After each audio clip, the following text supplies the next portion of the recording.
The Maze Runner is one of those movies where if you confuse the words boring, forgettable, and dumb with entertaining, memorable, and smart, then there must be something wrong with you.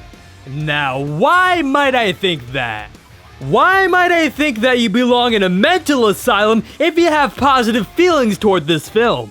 Well, it's because The Maze Runner is uninteresting, underdeveloped, and bland.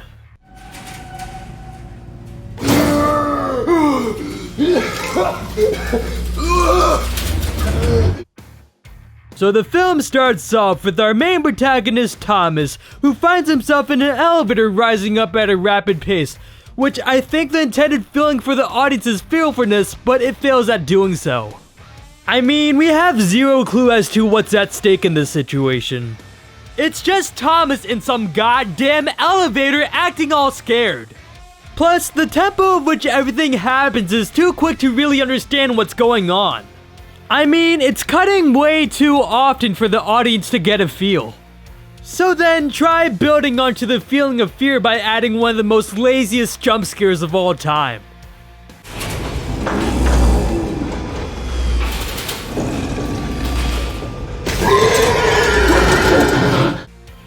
Wow, thank you, film.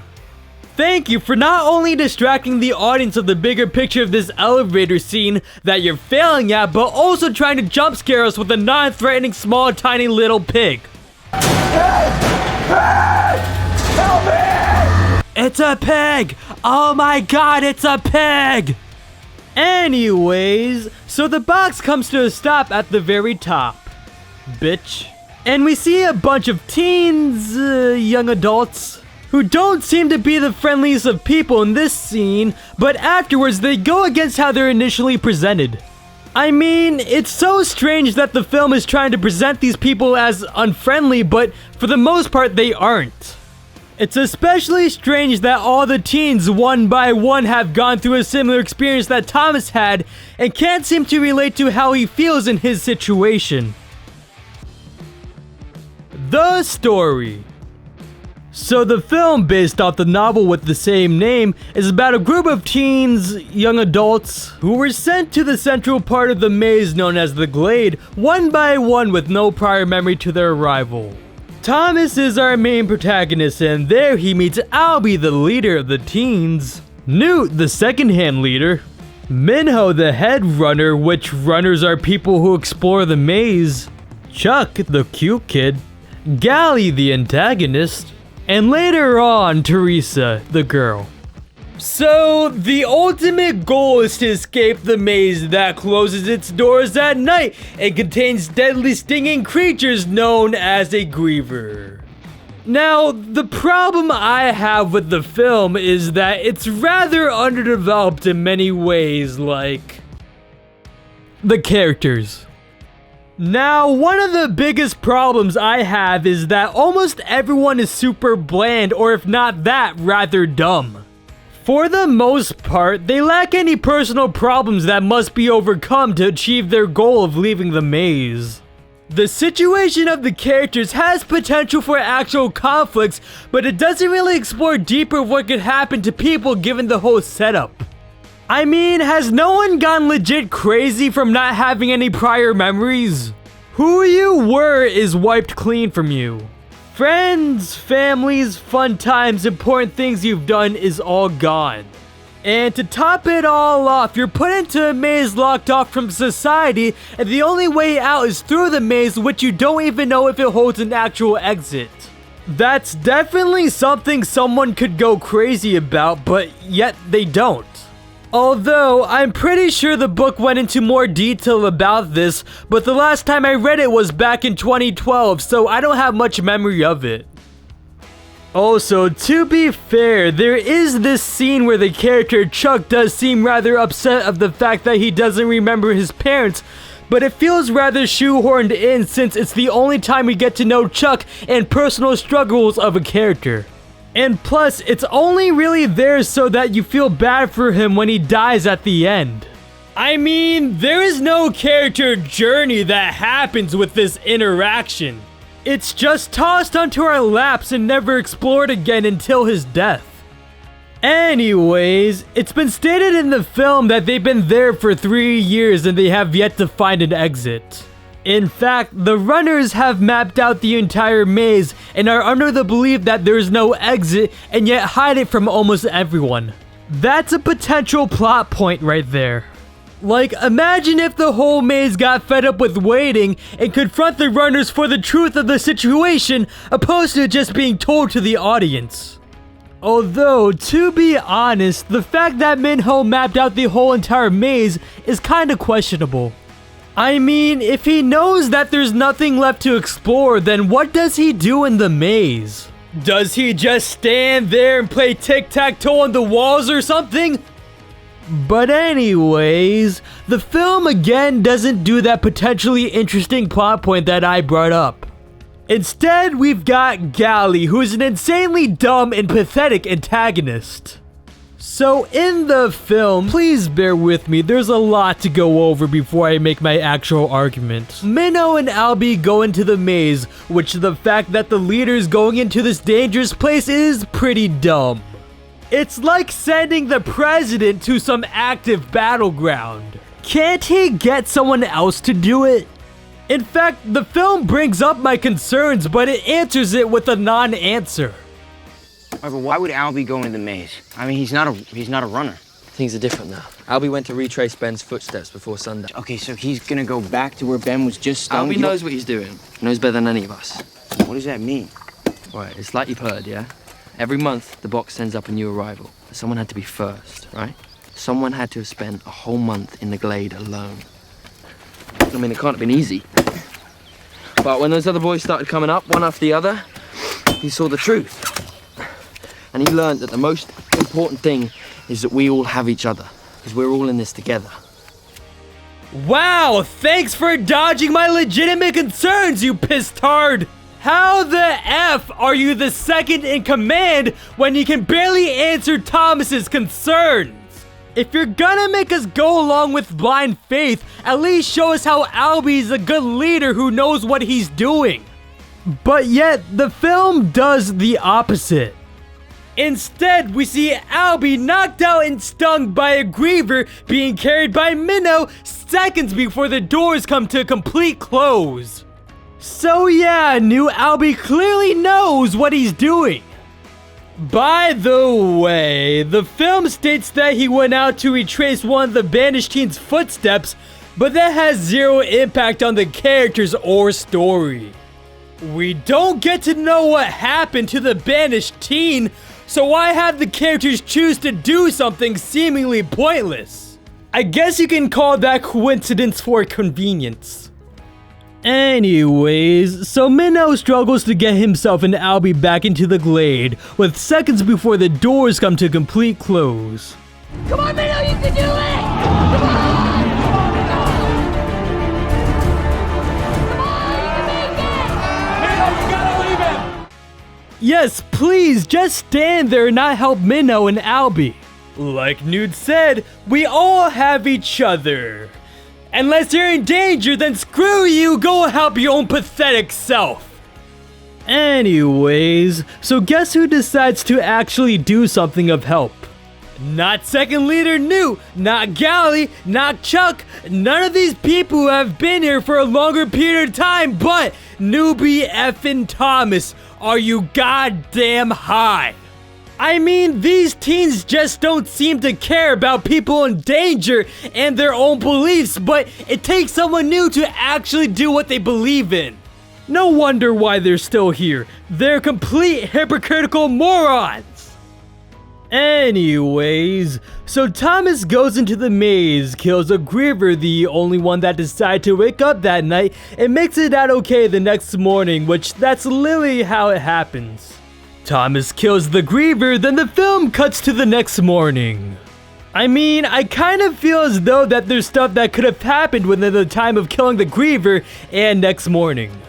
It's not like in real time the second the Griever gets killed, the sun comes up and all the other Grievers go away. That's time for potential character development or other Griever attacks. Although it might become repetitive to have Griever attack after Griever attack, that's a situation of either too much repetition or not making logical sense the film puts itself into. Anyways, after they make it out okay, the teens have a group meeting led by Gally, who is mad at Thomas for no legitimate reason. Things are changing. There's no denying that. First Ben gets stung in broad daylight, and then Albie. He first states that Ben, the banished teen, and Albie got stung, which may not seem relevant at first, but later on he says it again and makes it seem as though those two things are Thomas's fault. Hey, what is your problem with me? Everything started going wrong the minute you showed up. First Ben, then Albie. To the point of Ben, how did he manage to get stung without anyone knowing? I mean, the runners seem to go into the maze in groups, so why didn't anyone report it? It's not like Thomas is a runner. Also, the teens know what happens when someone gets stung, meaning Ben isn't the first for this to happen to. So there must have been other stingings within the time frame of different newbies arriving, since someone new comes once a month. Pinning Ben's stinging on Thomas is cherry-picking data. Why hasn't Gally pinned blame on other newbies for other stingings? Just because Thomas, who at the time legit knew nothing about getting stung, arrives the day before it's discovered that Ben is stung, does not mean it's his fault. Now on to the point of Albie getting stung. As mentioned before, Thomas is literally the only one who brought up concerns of Albie going into the maze where Ben was just stung. So don't go blaming Thomas for being able to foresee danger. Blame Albie for being a negligent leader. So Gally then states that Thomas broke the rules of only runners being allowed into the maze. First Ben gets stung in broad daylight, and then Albie. And now our greenie here is taking it upon himself to go into the maze, which is a clear violation of our rules here. Yeah, but for one thing, Albie's not a runner too, like what Thomas said before. So technically speaking, Albie broke the rules as well. But do they question his ability to lead due to that and his negligence after he wakes up? No, because again, they're nutting, hypocritical morons. Second, sure, Thomas did break the rules, but he saved Albie's life, which is a clear violation of our rules here. Yeah, but he saved Albie's life. Did he? Yes, he did. If Thomas didn't go out into the maze, Albie would have had a much greater chance of dying. If it wasn't for Thomas who decided to hang Albie on the vines, his body would have been left out for the Grievers, you ape-pissing a-hole. By the way, on a side note, Minnow ran away at the first sight of a Griever. So if Minnow is too scared of a Griever encounter, how is he the keeper of the runners? Wouldn't they want someone who's more confident with things that involve the maze? Anyways, so as a reward for saving Albie from his negligence, Thomas gets locked up in their version of a jail for one night. He's also made a runner, by the way. Now, my ultimate problem with Gally is that he just keeps making irrational decisions. He constantly blames Thomas for negative things that happen, but never gives a valid reason as to why. Another example is this scene. So prior, Minnow and Thomas discover a potential exit from the maze. But then suddenly, they get scanned by this red thing and everything starts to collapse, which in no way affects the film. I mean, the teens go back there later and nothing seems destroyed or to obstruct their path. The only purpose for the destruction is to have an action scene that spices things up without needing to make the storytelling interesting opposed to boring. Boring how, you may be wondering? Well, I'm glad you asked. So, the film progresses the story without creating any interesting twists or turns to go against the expectations of the audience. Essentially, the outcomes are too predictable for the setup. Like Thomas and Minnow going to the maze with a potential key, they go to the section with the number on the potential key, and the potential key opens a door to the maze's exit. There are absolutely no twists or turns from the expectations given. That being, a potential key actually being a key, and the number on it actually where they have to go as the characters predicted, which makes it boring. So throw in a random action scene to spice things up. Anyways, so later that night the doors don't close, which has the teens concerned since it's supposed to protect the Grievers from coming into the glade. Although, the doors are open during the day, and the film never states that the Grievers only come out at night. In fact, later on, the Grievers are out during the day. Oh well, not like it really matters. So, they have a Griever attack which causes many teens to die, including Albie. This has Gally very angry, again blaming Thomas for everything. Gally. Whoa! This is all you, Thomas! Huh? Look around! Back up, guys! It's not Thomas's fault! You heard what Elby said? He's one of them! One of who? He's one of them, and they sent him here to destroy everything, and now he has! Look around, Thomas! Look around! This is your fault! Hey, back up! How the hell is this Thomas's fault? All he did was find the exit, which I guess deactivated the doors, but not like he was the one who designed the place. I mean, plus, you guys were trying to find the exit anyways. This stuff would have happened if someone else found it. Gally is just a really dumb antagonist since his only purpose is to go against Thomas without any actual provable reasons for the audience to understand.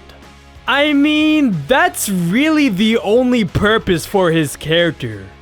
Although, that begs the question of whether or not the film needs an antagonist.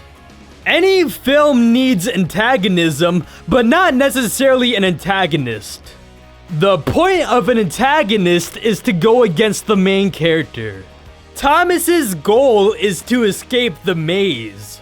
The opposite would be not wanting to escape, which, given what's presented, makes no sense. Since there's never a clear reason, we're left wondering what motivation someone might have not to leave. It just seems irrational wanting to stay. Although, maybe there is a legitimate reason. Maybe if Thomas didn't arrive, Ben would have not been stung, Albie would have acted like a smart leader, and the Griever attack would have not happened at a later point. In fact, the film does point fingers at Thomas for all of this being his fault. But they do a pretty piss-poor job at showing how! So, in the film, getting stung brings back forgotten memories. When Ben got stung, he says this is Thomas's fault. Get the hell off me! It's your fault. I saw you. You did it. I saw you!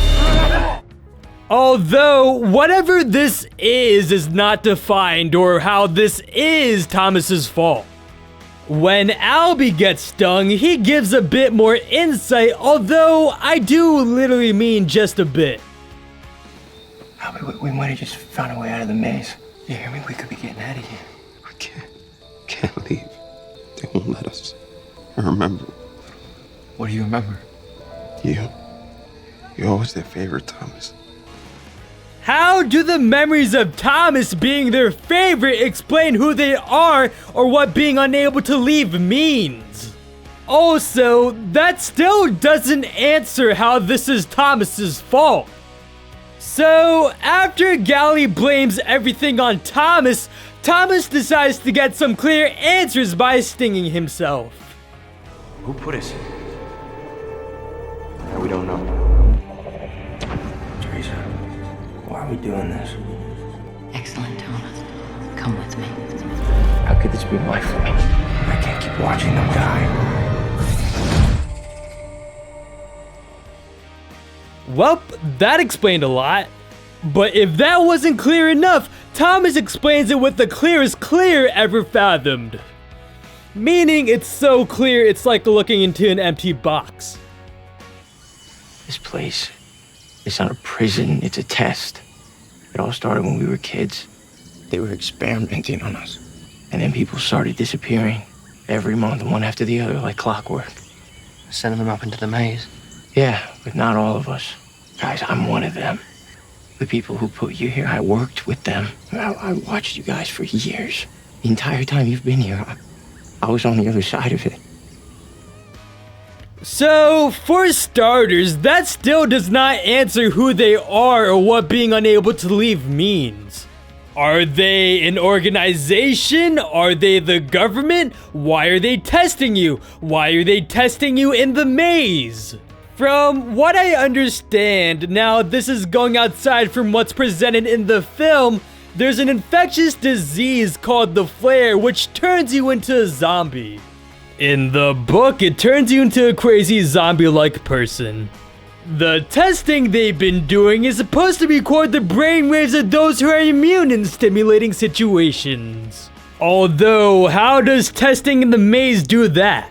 They don't have brain scanners lying around. Also, why would they wipe the memories of and kill off their own test subjects? You're really not gonna get good results from those who are dead. I mean, can't they just give them harmless mind games or something? I mean, Jesus, my sin meter can't take much more of this. Anyways, so Thomas says that he was one of them, but he really doesn't explain what that means. What, was he like the janitor? Did he mop the blood off the floor from the innocent teens they killed? I mean, he probably did more important stuff than that. It's probably the case that Thomas was a tester himself. Although, if he was, it again doesn't really explain how this is Thomas's fault. Like, in what aspect of the whole setup does he play a role? Besides toilet cleaning. Also, if Thomas is one of them, then wouldn't that give him an understanding of the inner workings of the maze? I mean, I think that would be extremely useful when trying to leave or anything else of relevance. Taking a look at the flashback, it seems as though Thomas has disagreements with the tester's philosophy. I saw you! I can't keep watching them die. He says he can't keep watching them die, which is an indication of disagreement. So, if Thomas has disagreement with their philosophy, then would it really be that smart of an idea to continue forward with escaping the maze? I mean, that's what they want. They're obviously gonna do more with you if you do what they expect. Do you think they're gonna send you home once you escape, whatever that means? Maybe that's what Albie meant by there not being an escape. Also, there are flesh-eating zombies lurking outside of the maze. I think living in the glade, if the doors worked, would be a lot safer than living outside of it. I mean, those seem like legitimate reasons why someone wouldn't want to leave. Maybe Galley's actually on the right side of the issue, but the film doesn't really flesh out that idea. Like, why do I have to analyze the film and outside source material in order to have a better surface level understanding of what's going on? This stuff really should have been a lot more obvious, since as is, Galley is really dumb and pathetic. Anyways, if Thomas is one of them, then why did they send him to the maze? Why would they send us up if we were with them? It doesn't matter. What do you mean it doesn't matter? You were one of them and now they sent you into the maze. Like, what caused that to happen? Was there actually disagreement between you and the testers? I think essentially the reason why the film doesn't elaborate on this is to save up on dialogue. I mean, if Thomas went into detail about why they put him into the maze, then there would be too much talking. Although, this might be an indicator that the novel wouldn't work too well in a film format, at least as is. In novels, you can get inside the heads of characters. You can read what they're thinking. Film is a visual medium of showing, not telling. If you wanted to fit the film format, you could extend the flashback.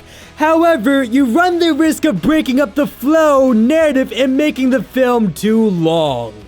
If the film had Thomas fully explain what he saw and how he felt, it would create too much dialogue and also offend the audience's ability to think and feel. I mean, film is an experience. Your attention is put onto these lives you see on screen and hope to feel something in the right way. The problem with Thomas telling us what he saw and felt is that it's spoon-feeding information and emotions. We all have our own interpretation of scenes within a well-constructed film. Although, a well-constructed film will be designed so that it creates the right emotions.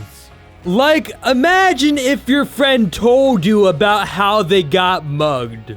You'll hear their story and feel bad for them, but never fully get it. You will never fully understand since you weren't the one who experienced it or witnessed it. Now, imagine if you were the one in those shoes. Imagine if you were the one who got mugged instead of your friend.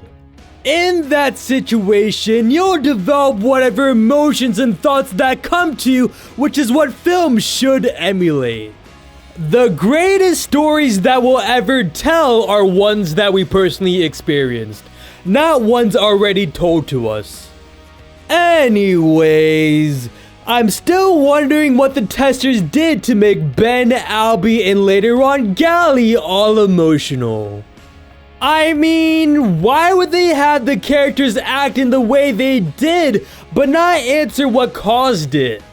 This creates curiosity, but doesn't satisfy enough. Not that it's necessarily a bad thing to leave a film with questions. They may be done intentionally well, but in The Maze Runner, I feel as though it's more of a mistake of bad writing. I think it's because the questions we developed are not based off answers given. I mean, the film should give the full facts of what it presents, but let the audience wonder based off of that. Anyways, so Thomas remembering his past doesn't really give us an understanding of what's going on. He just answers the questions with vagueness. It's also entirely pointless to the story after the scene. Like, Thomas takes no advantage or make any reference to what he remembers afterwards.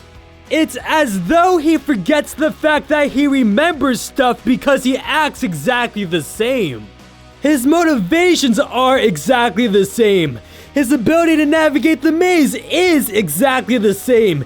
His interactions with other characters are exactly the same. Whatever character journey and change Thomas was supposed to go through, throw it out the window because it doesn't matter. Although, not like he had much character aside from being reasonable. Oh my god, it's a girl! Who cares? So, I'm not sure if you noticed this with the footage that I've been showing, but there are mainly no girls within the shots. That's because the glade is filled with nothing but guys, which I don't know why they did that. From a storytelling perspective, the fact that there are no girls in the glade affects the narrative in no way. I mean, why would they have such a noticeable thing in the film but not do anything with it? This impacts zero of the characters' thoughts or feelings. In fact, they never question why there are only guys or pointed out. It's just not a big deal or any at all in the film. Although, they try to make it a big deal when the only girl Teresa arrives, but not at all after that point. Like, when the box comes up, all the guys seem to be at awe at the fact that she's a girl. But her being a girl is never a focus of the film again. I mean, why have a setup that no one cares about, then try doing something with it, then not? It's so dumb. Also, Teresa is a pretty underdeveloped character herself. They try to make her seem important at first, but then fail to really develop anything of such. So, when Teresa first arrives, the teens find her passed out with a note in her hand. It reads she's the last one ever, which I don't know what the significance of that is. There is one scene where Thomas brings up the distress. What about the note? No, we'll worry about the note later. There's also another where he tells Teresa that the teens are concerned. She's the last one. What does that mean? I'm not sure. Ever since you came up, that box hasn't gone back down. You know, I just think it's got everyone a little worried. However, after that point, it's never brought up again, nor does it affect the story in any way since the teens seem to leave in less than a month's time. The note is really just something the book did, so of course they must copy it, right? Anyways, so she wakes up for a split second, says Thomas's name, then passes back out. What the hell does that mean?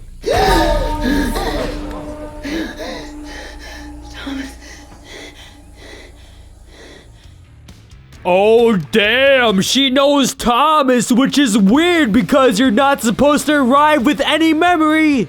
Like, why would these testers send up a teen remembering someone else but none to others? Although, it's never brought to the attention of Teresa of her saying Thomas's name when she comes to. I mean, Jesus, isn't that something worth questioning about? You could perhaps find out more about the maze or the background of the teens. Teresa did say she doesn't remember anything, yet that doesn't specifically get to the point of Thomas's name. He could have asked Teresa about her saying his name. But oh well, who gives a damn about wanting to know useful information? Anyways, so Teresa remembering Thomas... Wait, that's not right. Teresa knowing Thomas. Teresa for some reason saying the name Thomas coincidentally as she looks at Thomas is not brought to any real significance until after Thomas stings himself. Which he essentially says what he did, Teresa did too. Teresa, we did this to them. No. It can't be true. It is. I saw it.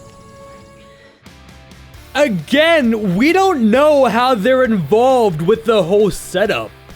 Also, like Thomas, this doesn't affect how she behaves afterwards. It's pointless for the characters and story. Although, maybe they explain it better in the sequels, I think it's extremely poor writing to not fulfill these flaws you leave. It's like buying a $60 game and only getting 20% of it. Teresa is really just bland like everyone else. Underdeveloped ideas. In addition to the characters, the film presents a bunch of ideas and concepts but does nothing with it, such as the maze is always changing. So, in the film, it's brought up that the maze is constantly changing. Yeah? It's the maze. Changing. Changes every night. Although, despite that idea, nothing really happens with it. This does kill a Griever, but the changing pattern doesn't affect exploration of the maze. In fact, the maze isn't really explored at all, at least in an interesting way.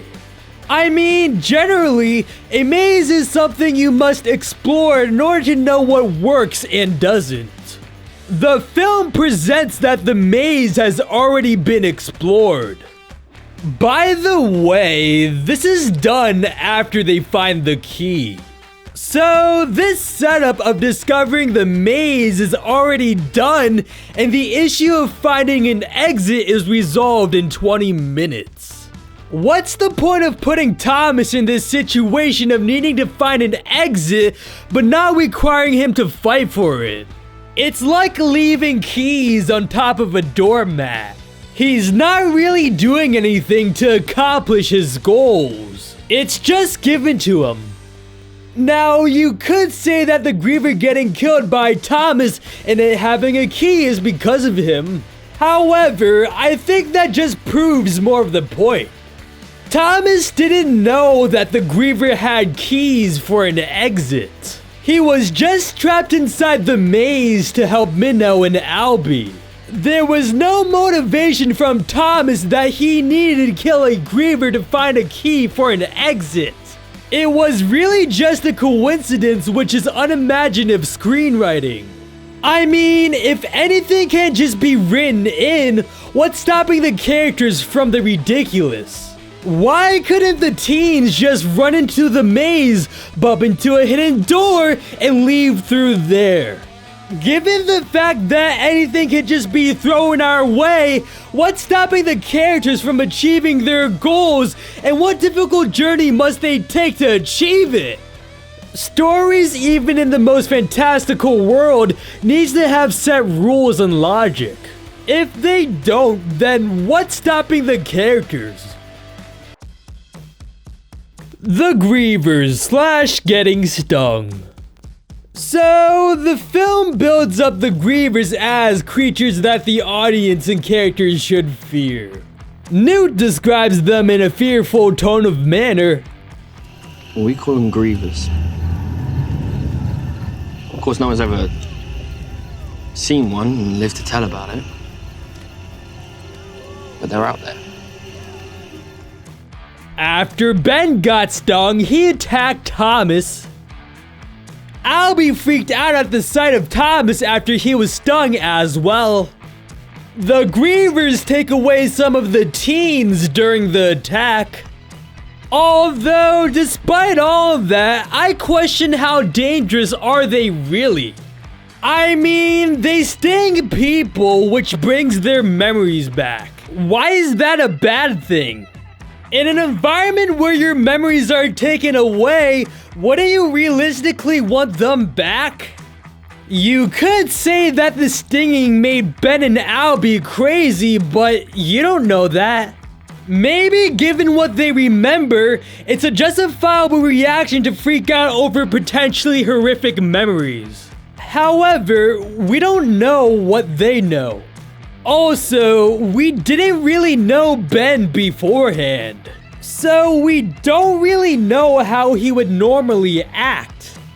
Although, it does seem as though that there's something bad with being stung. I mean, for some reason, the testers send in some sort of medicine with Teresa after Albie got stung. Thomas presumes that this will cure the infection. In fact, he claims that Albie's already dying from it. We don't even know what this stuff is. We don't know who sent it, or why it came up here with you. I mean, for all we know, this thing could kill him. He's already dying. Look at him. Is he dying? Now, as someone who's not an expert in this field of study, in fact, I'm just an inspiring filmmaker, what the hell would happen if you didn't give Albie the cure? How would the stinging cause Albie to die? I mean, come on, newbie Thomas who knows nothing about the maze. Don't you know any of this? However, you may point out that the Grievers do take away teens, but we don't know where they go to.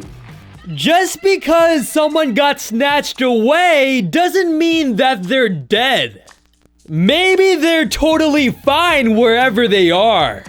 I mean, the film doesn't really give us an understanding of what's at stake when being snatched.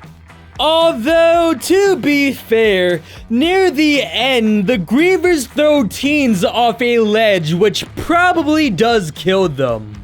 However, if there's not a ledge present, how do they kill the teens? The ending is stupid. This is something said like a million times in other reviews. The filmmakers leave you with way too many loose ends and unexplained things, as I brought up before, that don't make sense. And they expect you to pay money to watch the sequels so that every supposed flaw is not a worry. If you want to leave us with questions, that'd be great, but don't leave us with flaws. The conclusion. The Maze Runner is a film that presents itself with a bunch of interesting and compelling ideas. But sadly, it does an absolute terrible job at executing them. The ideas are only there to show, and whatever seems left open for our main hero is already solved or given to him. For what the characters do get solved is utterly confusing and makes no sense. The character development is not much better. They're either bland and forgettable or rational and dumb. It's a film of spectacle over substance. Although what the hell do I know, this film got 2 sequels.